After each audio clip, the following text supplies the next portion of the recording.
You've all seen the huge PR boxes, the sponsored brand videos, and glamorous creator events, but nobody tells you what actually happens behind the scenes. And if you want to turn content creation into a full fledged career, this video is for you.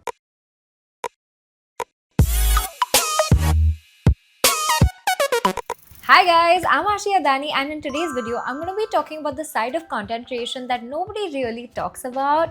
Money, money, money must be funny in the rich man's world. If you've missed out on part 1, which is how to get started as a content creator, check it out. This is part 2. First topic is how do creators get brand deals. Okay, so back when I started content creation, I used to maintain this Excel sheet where I used to have the brand name, brand link, contact number, email ID, और मैंने उनको last कब reach out किया था. So every few months, 4 months or 5 months, when I feel like okay मेरे followers अभी बढ़ गए, I used to reach out to the brands over and over again, hoping and praying that they would give me work. But honestly, I would say it worked out for very few smaller brands. Did not work out for like big brands like your L'Oreal's and your Maybelline and your HUL brands. This used to work out with smaller brands who handle their own social media or their own email address. So if you're looking to work with a small business, or if you want to on a barter basis collaborate with a smaller business,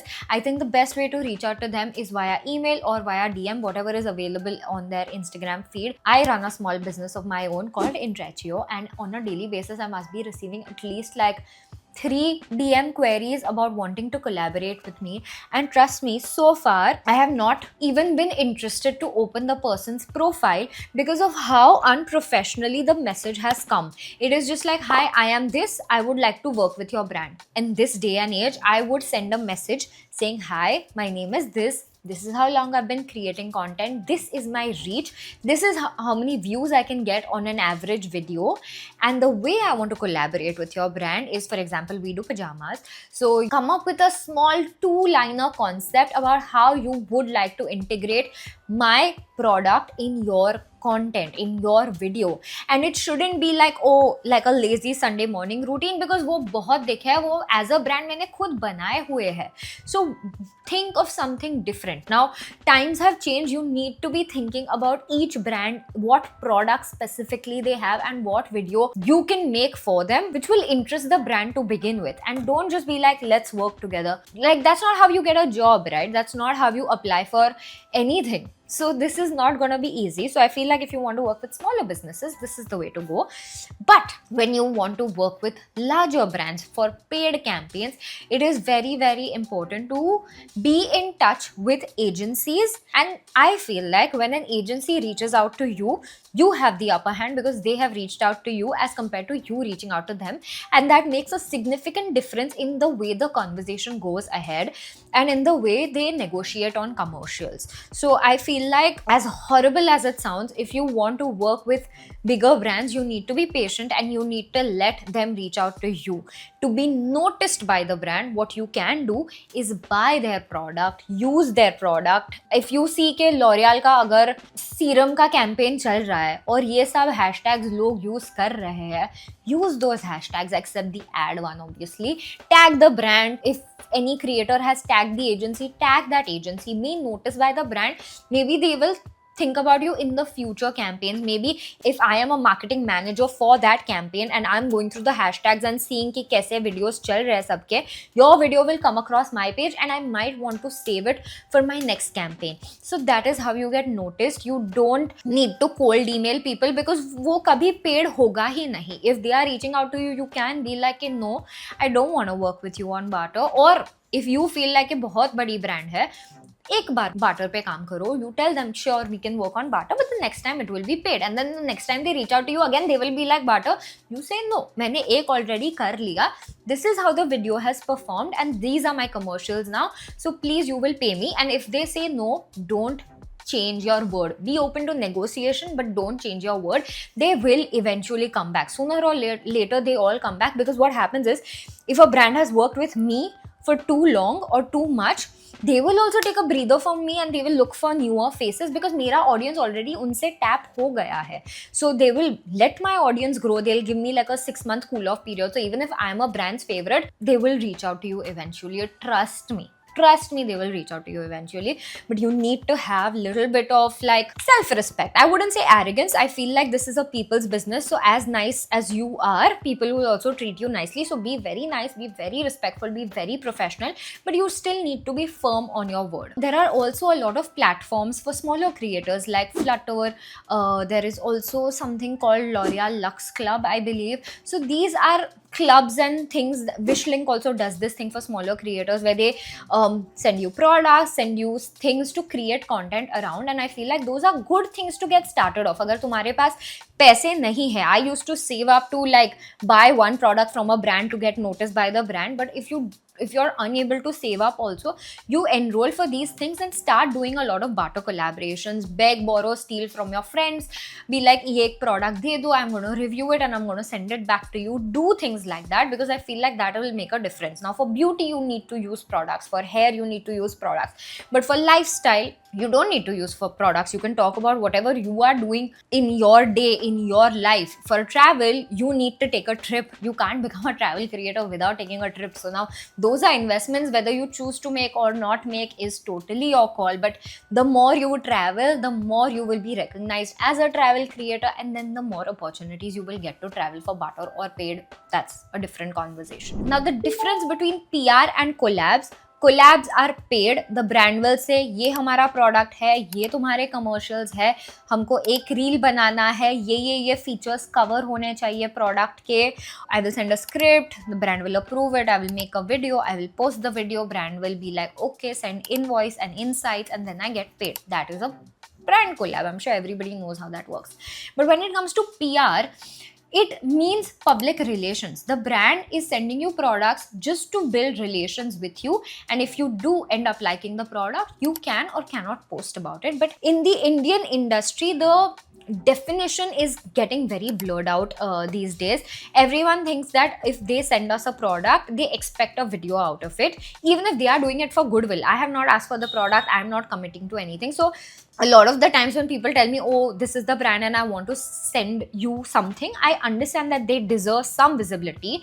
So I do an Instagram story every Sunday for all the PRs that I've received in the week. But when I was a smaller creator, what happened is, in spite of like being like, oh, this is a PR thing, they were expecting like one reel तुमको बनाना पड़ेगा, या तो ऐसा story बनाना पड़ेगा where you are talking about the product, talking about the features. Even the reel, they were like, you need to talk about the features and the product, but that becomes a barter collaboration. That is not PR anymore. So it's a very blurred line, and I feel like it differs from brand to brand and from creator to creator how they take this approach.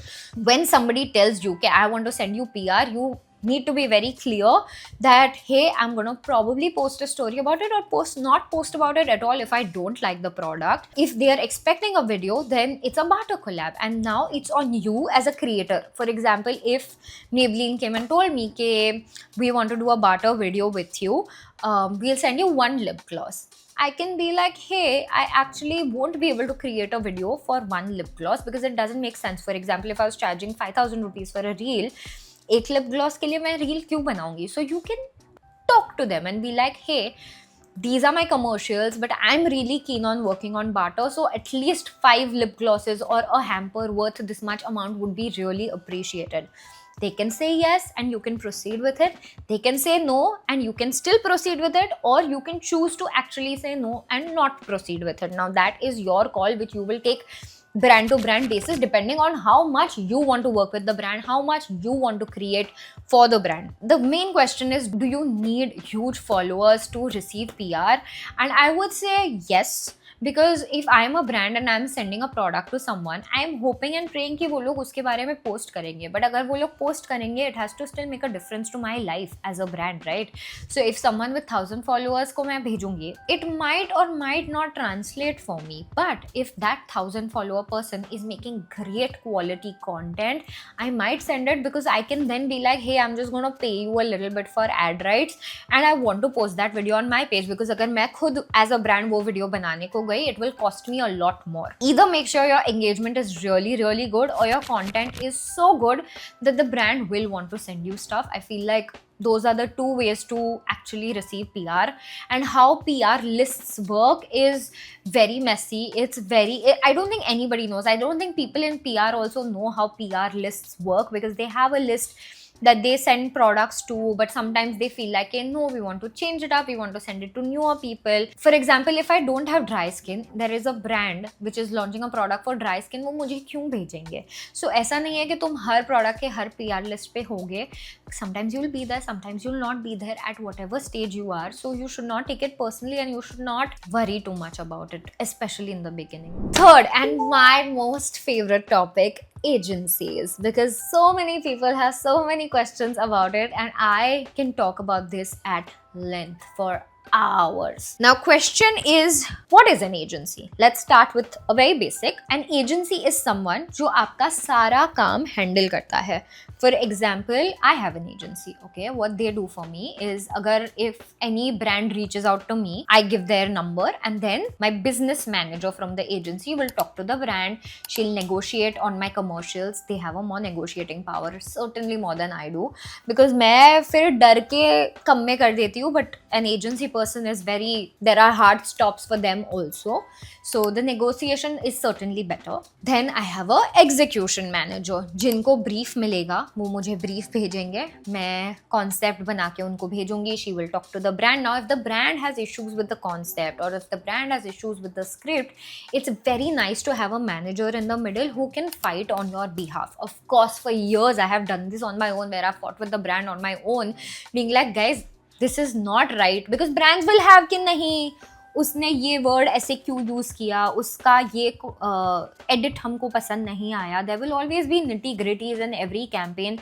There are back and forths that are going to happen, and it is nicer to have a manager to fight that on your behalf. Then once the campaign is over, I have posted, my agency will raise an invoice, they will send it to the brand, they will receive the payment, and then they will deduct their commission out of that campaign and then give me the money whenever they receive it, uske 15 din baad. So when you're thinking about like a normal payment timeline in the industry is 60 days to 90 days with some brands. So if I finished work on Jan 1st, Jan Feb March, वो लोग अप्रैल में payment clear करेंगे. Agency को अप्रैल में मिलेगी, मुझे mid अप्रैल मिलेगी.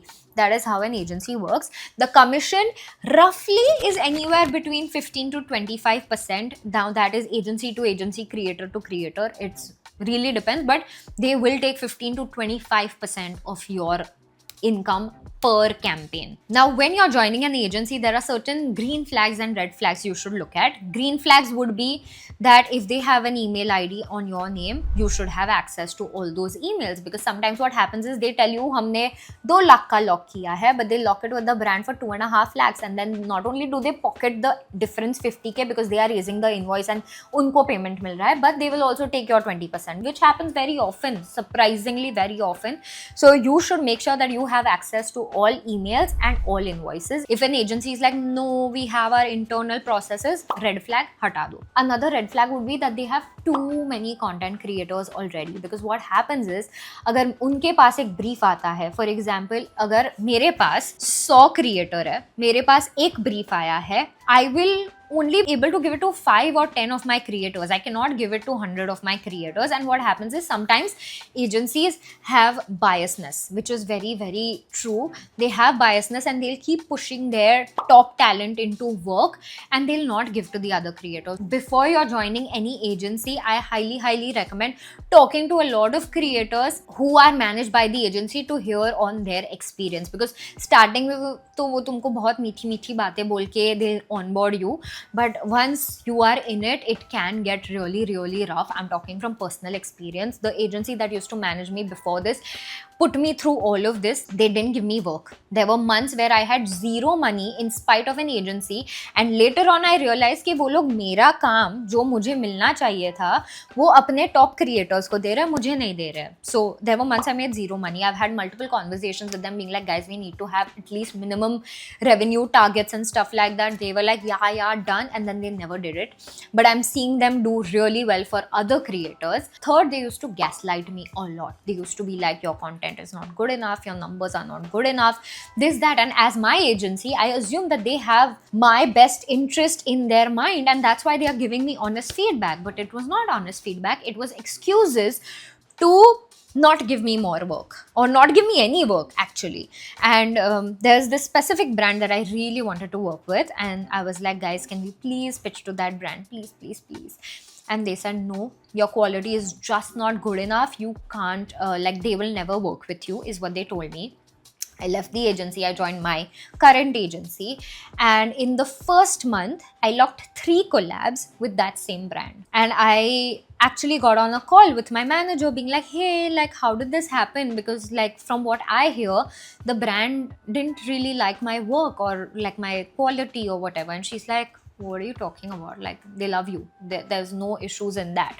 And they lied to me. They literally lied to me. Yeah, so these are certain things that happen when you join an agency. So please make sure to do a lot of background check. A talent management agency has like 1 manager handling 10 creators. Again, the division becomes very, जो ज़्यादा पैसा दे रहा है उनको ज़्यादा भाव मिलेगा, जो कम पैसा कमा रहा है उनको कम भाव मिलेगा. So also always ask how many managers they have handling these many talents. If they have enough managers, sure, you will also get attention. But if they have like 100 creators with 10 managers, so that's not good. That's not a good ratio. Nobody can manage that level of work and you will be left behind. Do micro creators need an agency, and when should you join an agency? Now, micro creators don't need an agency. I will tell you why. Because अगर तुम बहुत कम पैसे कमा रहे हो, agency तुमको वैसे भी भाव नहीं देगा. जो तुम कमा भी रहे हो, और even if you are giving them email being like, देखो ये brand has reached out to me, उनसे बात करो, उन लोग के पास टाइम नहीं है to talk to your tiny brand for your tiny commercials. So I feel like you should join an agency when you have so much work that you can't look at the back and forth, that you can't look at the negotiations, that you can't look at the, pushbacks from the brand. Like right now, as we are speaking, I'm recording this video and my manager is constantly messaging me with changes required in a script, changes required in an edit, this, that. Now, if every brand, because that's how much work we are doing right now. Now, imagine if everything was coming from one different brand manager, I would not be able to manage it, because they also spam basically after a point. So I feel like you should only join an agency when you feel like you have so much work that you can't handle the back end stuff. Like your job is to create content and that is all you have time for. What is an agency able to offer you that you can't do on your own? For example, if I wanted, instead of my agency, I could also hire a personal manager who does the same thing my manager at the agency does. She can negotiate for me, she can raise an invoice for me, she can do the back and forth with the brands, she can do all that. So that is also something you can do. But if the agency is like, okay, we can get you PR, or if you're someone who is into comedy and you want to get into acting, and your agency says we actually have good connections with TV and film and we can get you acting gigs. Now, if there is an agency, all agencies are specialized in something or the other. Now, if there is an agency who can get you something that you want, but you might not be able to do अगर तुम्हारे पास खुद का manager है, that's when you join an agency. So I feel like ऐसा नहीं है कि agency equals good money, yeah, agency equals more work. I think it is always good to have your own base. Again, this becomes a very power play situation where it's like the agency should not be afraid to lose you. They should not be like, हाँ तू जाएगी तो 100 और आएंगे. You should not be at the mercy of the agency, because I was, and it's the worst place to be. Like every time I think about it, मेरा खून खौलता है, because they did it to me for so long that it was too much. How to make money? Now, there are lots of ways you can make money as a content creator.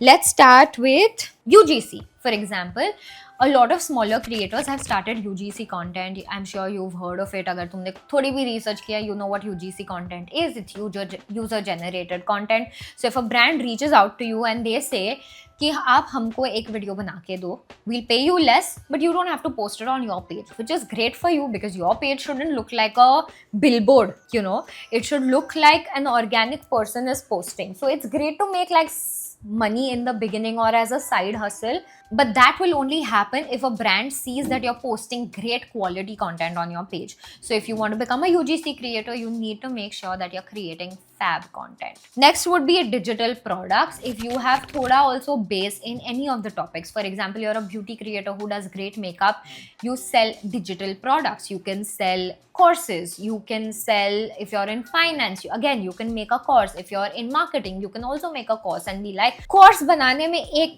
1-2-3 दिन लगेंगे, कितना time लगेगा, like it depends on how extensive your course is, but I don't think it should take you more than a week to make a course start to finish, and then you price it at like 99 rupees or like 1000 rupees if that is how much value you're adding.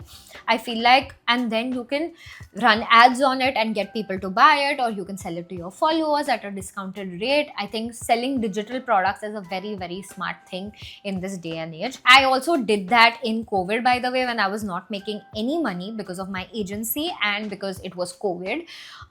So I did makeup workshops online on Zoom, and people joined in, and I made good money at that time. So digital products is a great thing to do if you're not having any active source of income right now. Next is your affiliates, like your Wishlink, Nykaa affiliate program and stuff like that.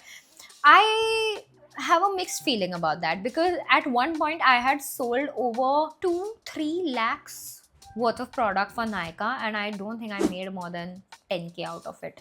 So I feel like, again, this works well as a side income thing. Like अगर मैं YouTube पे वैसे ही video बना रही हूँ, instead of using a normal link जो मुझे description में डालना ही है, I use the Nykaa affiliate link, ताकि वो थोड़ा बहुत जो पैसे मिल रहे हैं वो मिले.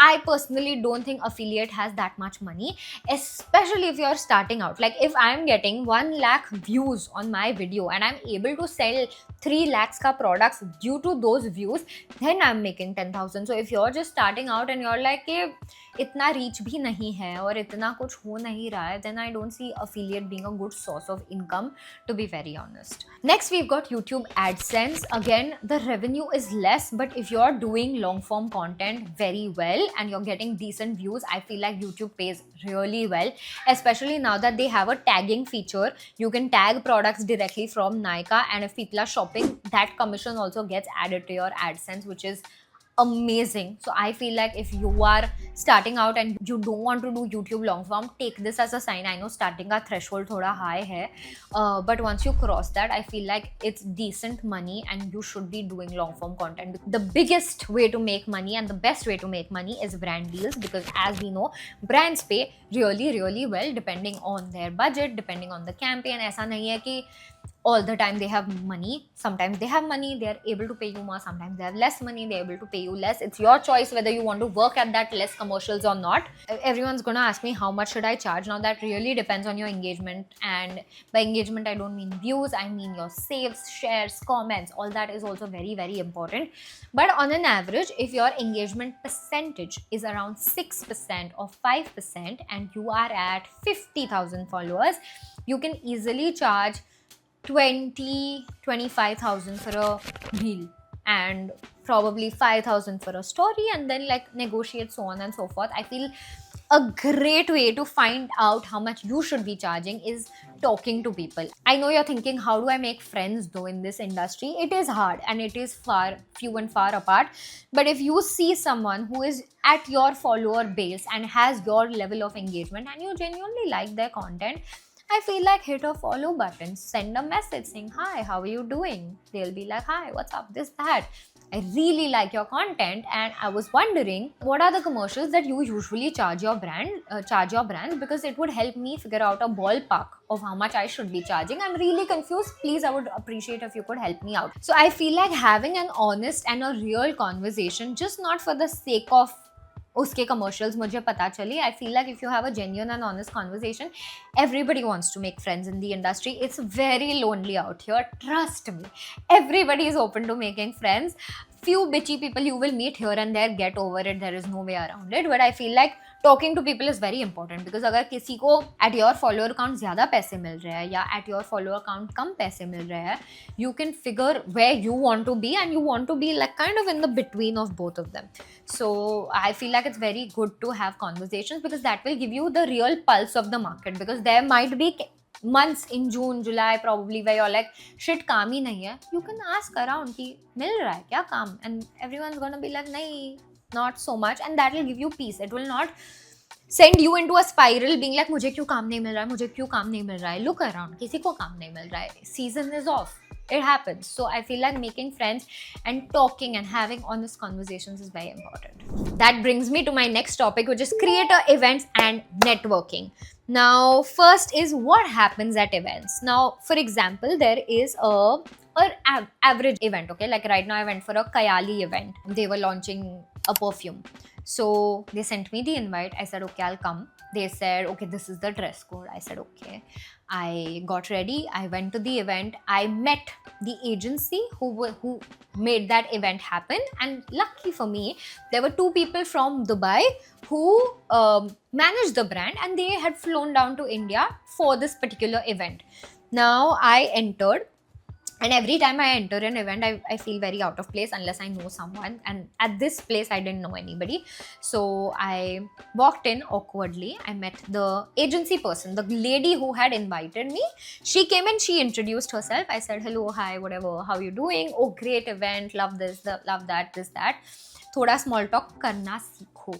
It is important. It is not being fake, it is not being not real. It is just that you should be able to hold a conversation if someone is coming and talking to you, and I think that's a very basic life skill. Tumko corporate mein bhi it is important to hold a small conversation. So, and like make sure they remember something about you. You want to compliment them on something or something that you genuinely like at the event, you can talk about it. There is nothing like that. You can even talk about, like, it doesn't have to be positive, it can just be real, and you can be like, oh my god, I was having such a rough day with my hair, but like I just put it in a bun because that looks good, and she's gonna be like, oh yeah, it looks good. So have a conversation, normal conversation karo tum kisi ke saath. Then I told her, once we were at base, I told her, is that, like, I saw 2 girls who were not looking Indian, so I was like, are these people from the brand? Or you can ask the agency person, is there anyone from the brand that you can introduce me to? She'll say, yeah, sure, of course we can. So she'll take you to the brand, and again, you have to have a conversation with the brand person to a point where they remember you. You can ask them for a picture. Oh, come, let's take a picture together. You can follow them on Instagram. Be like, I'd love to keep up with you. Can you share your Instagram with me? You follow them. If they follow you back, great. You are on their radar because your posts will pop up on their page. And if you've taken that picture, make sure to post a story thanking them to call you for such a nice event. So I feel like that is what you do at an event. You make yourself memorable to people who are likely to give you more work or to invite you for more events.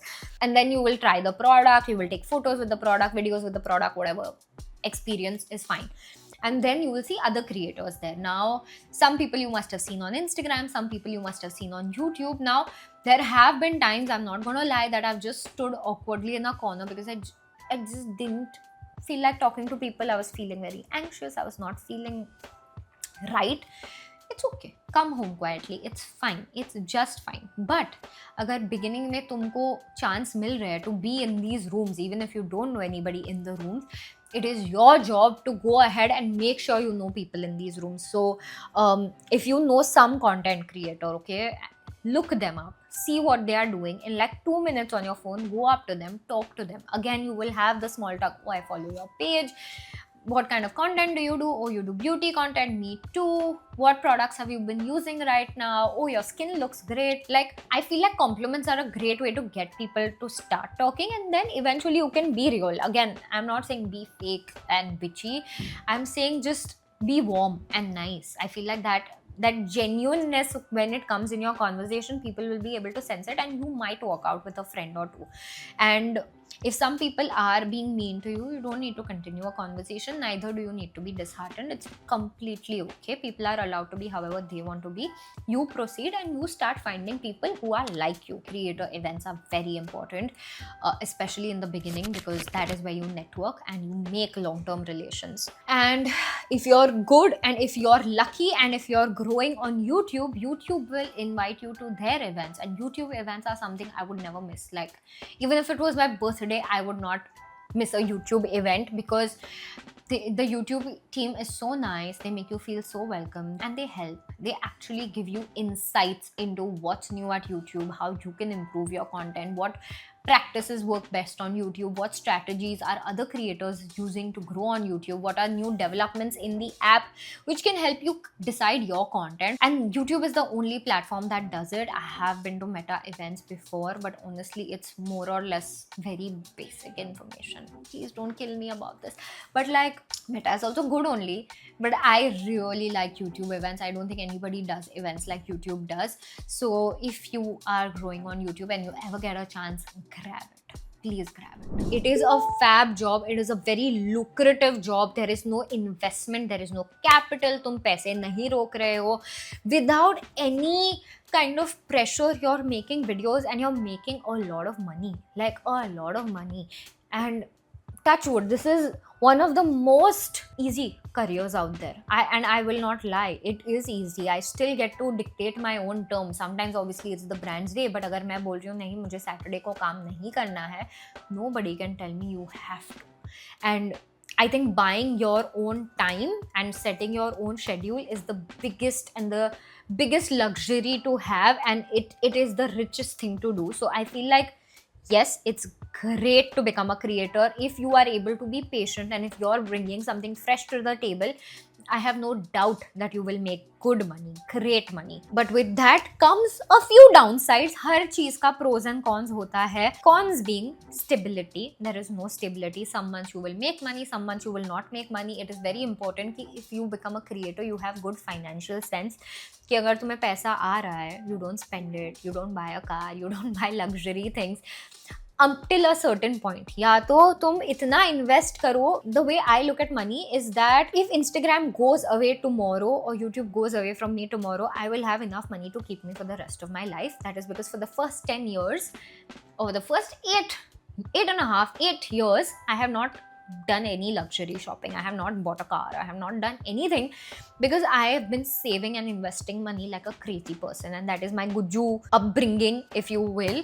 So I feel like when you make money, start investing because there is no stability and you never know when this will get taken away from you, which is a very, very scary feeling. Like imagine being told कि कल तुमको पैसा शायद नहीं मिलेगा, and you make your peace with it, because sometimes brands don't pay, sometimes you fight and you fight and you fight, and even at this stage with the protection of an agency also, I have not been able to recover some money from certain brands because they just didn't pay me, and you can't do anything about it. So instability is a con. Second is burnout, especially when you're doing everything on your own, which I did for the longest time. You will film, you will edit, you're posting a video every single day on 2 platforms. You are going to run out of ideas, you are going to have a burnout, and sometimes it's okay to take a break. I feel like I used to be very hard on myself because I'm very type A. तो अगर एक दिन भी upload miss हो गया, I'm like नहीं upload miss नहीं कर सकते. So burnout आएगा ही आएगा. As any business, any corporate, whatever work you're doing, eventually there will be a burnout, and I feel like before the burnout comes, you should be wise enough to take breaks. So be very important, because once that burnout comes, it's very hard to get rid of, and that is for everybody. So try not to push yourself to that level. There is a lot of self-doubt that will happen. So sometimes people smaller than you will get better opportunities, someone smaller than you might grow faster. There are so many gaps that you will never be able to track because there is no formula. So there will always be gaps in which you will fall and you will be like मैंने ही कुछ गलत किया होगा, मुझे क्यों नहीं मिलते ये opportunity, मेरे साथ ये क्यों नहीं होता. So there is a lot of self-doubt because there's nobody to give you answers. Who's going to give you answers? Literally nobody. So you're just going to have to pat yourself, pick yourself up, and there is a lot of loneliness. I keep saying this over and over again. Content creation is a very lonely job because I sit in this room every single day, 8 hours a day, and I'm only talking to myself, and that's insanity. That being said, I love my job. I am so blessed for it. I don't know what I would do without this. You even get imposter syndrome where you're like, मैंने ऐसा क्या किया है कि I get this? Do I even deserve this? And that is a very nice problem to have. So I'm not going to be crying about it. But it can get the best of you sometimes. But I feel like, कोई नहीं, रो लो, सब रो रहे हैं, तुम ज़्यादा पैसे कमा के रो रहे हो, रो लो, it's fine. So yeah, that brings me to the end of this video. I hope I was able to answer your questions, and if you have more questions, please put them in the comments below. Maybe I'll do a part 3 depending on answering your questions, depending if there are any questions. If you guys enjoyed this video, found it useful, please like it, subscribe to my channel. I'll see you guys next Saturday. Bye.